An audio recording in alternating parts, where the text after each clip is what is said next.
আসসালামু আলাইকুম গাইস, কেমন আছেন সবাই? আজকে অতিরিক্ত সাজার কারণে ভিডিও বানাতে পারছি না। সবাই বলেন যে আমরা সবাই বলতে কি কয়েকজনে বলে যে আমরা সাদা সিধা ভাবে একেবারে ক্যামেরাতে আসি। তো আমরা একটু সাজদাম, আজকালকার যুগে মেয়েরা সবাই সাজগোজ করে, আমরা সাজি না। দেখুন তো আমাদেরকে সাজার পরে কেমন লাগতেছে।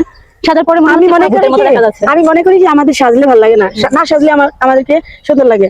তো আজকে অতিরিক্ত সাজার কারণে একদম ভালো লাগছে না। তার জন্য আমরা শাড়ি পরেছি। কেমন লাগছে? মায়ের শাড়ি পরেছি, দুবার মায়ের শাড়ি পরেছি। ও নতুন শাড়িটা নিয়ে গেছে মার। আমি বলছিলাম আরেকটা ছিল, ওকে বলছে যে কবি তুমি ওটা পরো, সে পরবে না, সে পুরানটা পরেছে। আমি বলছিলাম এটা পরবো, কিন্তু ও নিজে আগে সেটা আমার কি দোষ? আমি পুরান শাড়ি পরেছি। তো গাইস, আজকে আমরা ছাদে উঠেছি অনেকদিন পর, ছাদে বসে ওঠা হয়নি। তারপরে আজকে উঠেছি, দেখুন আমাদের ছাদটা সুন্দর একটা আম গাছ, ছাদের মধ্যে একটা আম গাছ আছে অনেক সুন্দর।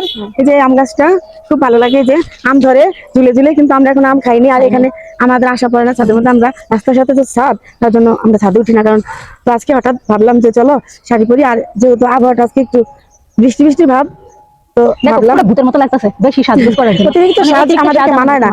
তো ভাবছিলাম কোন একদিন ভাবছিলাম যে পার্লারে গিয়ে সেজেগুজে শাড়ি পরে একটা ব্লগ দেবো। এখন বাসায় সাজার পরে সবকিছু চাহিদা নষ্ট হয়ে গেছে। কারণ বাসায় যদি নর্মাল সেজেছে তাতে এত, আর পার্লারে গেলে তো আরো গর্জিয়াস করে সাজায়। তো সেই সাজা আমাদের। তো যাই হোক, কেমন হয়েছে আমাদের সাজগোজ জানি না, হয়তো সুন্দর হয়নি, তারপর চেষ্টা করে। আমাকে শাড়িতে কিন্তু ভালো লাগে শাড়িটা আমার মা, দেখো তো শাড়িটা কেমন। হ্যাঁ, শাড়িটা অনেক সুন্দর না শাড়িটা? আমার মাকে এই শাড়িটা গিফট করা হয়েছে। আমার ভাইয়ের মায়ের শাড়ি, তো এই জন্য কোনো ব্লাউজ ম্যাচিং করা নাই। ভাইয়ের মেয়ের শ্বশুর বাড়ি থেকে এই শাড়িটা আমার মাকে দিয়েছে, ও ম্যাচিং করে পরছে। তো আমি মায়ের ব্লাউজ ছিল, আমার শাড়ির সাথে মায়ের ব্লাউজ আছে, কিন্তু খুঁজে পাচ্ছি না, সেজন্য আমি। কেমন লাগছে গাইস আমাকে? ওকে, অসাধারণ লাগছে। কমেন্ট করে সবাই জানাবেন শাড়িতে নাকি নারীর সৌন্দর্য। শাড়ি কিন্তু আপু আমার অনেক ভালো লাগে, কিন্তু এত শাড়ি কোথায় পাবো ব্লগ করার জন্য? শাড়ি পরলে ভালো লাগে ঠিক আছে, কিন্তু শাড়ির সাথে যদি ম্যাচ করে ব্লাউজ থাকে তাহলে আরো বেশি সুন্দর লাগে। কিন্তু আমাদের ম্যাচ করে ব্লাউজ নেই। আমার মা সুতি ব্লাউজ পরে, সেটা দিয়ে পরেছে। আমার মা হচ্ছে মুরব্বি শাড়ি কি আর আমাদের কি মানাবে? তারপরে যে কটা একটু বেশি ভালো লাগে ওগুলোই পরে ভিডিও বানাই। তো এই যে একটা ছোট টাঙ্কিটা বেশি বড় নয়, একদম ছোট একটা টাঙ্কি। আর ওই পাশে যে রাস্তা, গাড়ি ঘোড়া চলছে, ওই যে রাস্তা, গাড়ি যাচ্ছে। তো তার জন্য আমরা বেশি ছাদে উঠি না, কারণ মানুষ হয়তো ভালো মন্দ বলতে পারে, তার জন্য।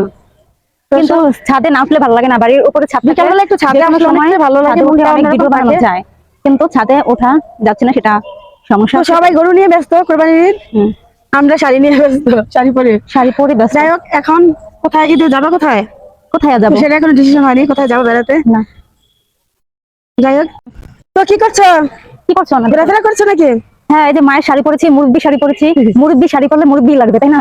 মুরব্বি কি? এটা কি মুরব্বি শাড়ি নাকি? মায়ের শাড়ি বলতে তো মুরব্বি শাড়ি। এটা মুরব্বি শাড়ি নয়, শাড়িটা অনেক আগের ছিল। হ্যাঁ, তার জন্য আলমারিতে রাখলে এরকম হয়ে যায়, হয়তো বা ডিপ কালারের মধ্যে, তার জন্য এরকম লাগছে। আমার মা বেশিরভাগই এরকম শাড়ি পরে। তবে আমরা যদি শাড়ি কিনতাম, আমরা মেয়ে যেমন, মেয়েদের ছেলে যেমন ওরকম, কিন্তু আমরা এখন শাড়ি বেশি আনি না, কিনা হয় না আর কি। থ্রি বেশি কিনা হয়, শাড়ি কিনা হয় না।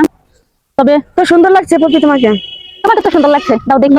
তোমাকে তো সুন্দর লাগছে না, তোমাকে দারুণ লাগছে। ইদানিং মনে হয় স্বাস্থ্যটা বেড়ে গেছে। তাই নাকি? ইদানিং মোটা হয়ে গেছি। মোটা হলে কিন্তু আপু বেশি ভালো লাগবে না। আজাইরা থাকি, গজাইরা গীত গাই না, তার জন্য স্বাস্থ্যটা বেড়ে গেছে। আসলে তুমি কাজ করো কম, সেজন্য। কাজ করি কম আমি? জি। তো যাই হোক, আমার মা ধরো না, তার মধ্যে অনেক পিঁপড়া আছে। অনেক পিঁপড়া পরে চোখের মধ্যে যাবে। এই যে অনেক পিঁপড়া, অনেক। মা গো মা, কি সুন্দর লাইন ধরে হাত আছে, দেখো? অনেক পিঁপড়া, অনেক। এতক্ষণ জানি নাই, সেজন্য তারটা হাতে ধরে ধরে রাখছিলাম। এই জন্য আপু দেখো গাছের উপরে কি, এটা কিসের বাসা? কিসের জানি কি, এটা বলতে পারি না। কোনো কিছুর বাসা টাসা হবে, হ্যাঁ হইতে পারে। তো যাই হোক, এই যে মার শাড়িটা দেখো, অনেক সুন্দর হয়েছে না? হ্যাঁ, এটা খুবই সুন্দর। এই যে আঁচলটা, হ্যাঁ, যাক, আমার মাকে খুব সুন্দর লাগবে, মানাবে অবশ্যই। মায়ের শাড়ি মেয়েরা পরে ঘুরি, এটাই বাস্তব। আমার সারাটা দিন মেঘলা আকাশ বৃষ্টি তোমাকে দিলাম, আমার সারাটা দিন মেঘলা আকাশ বৃষ্টি তোমাকে দিলাম।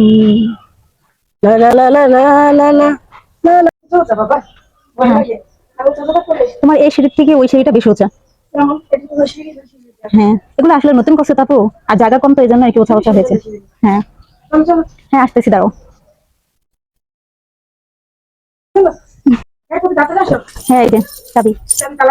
হ্যাঁ।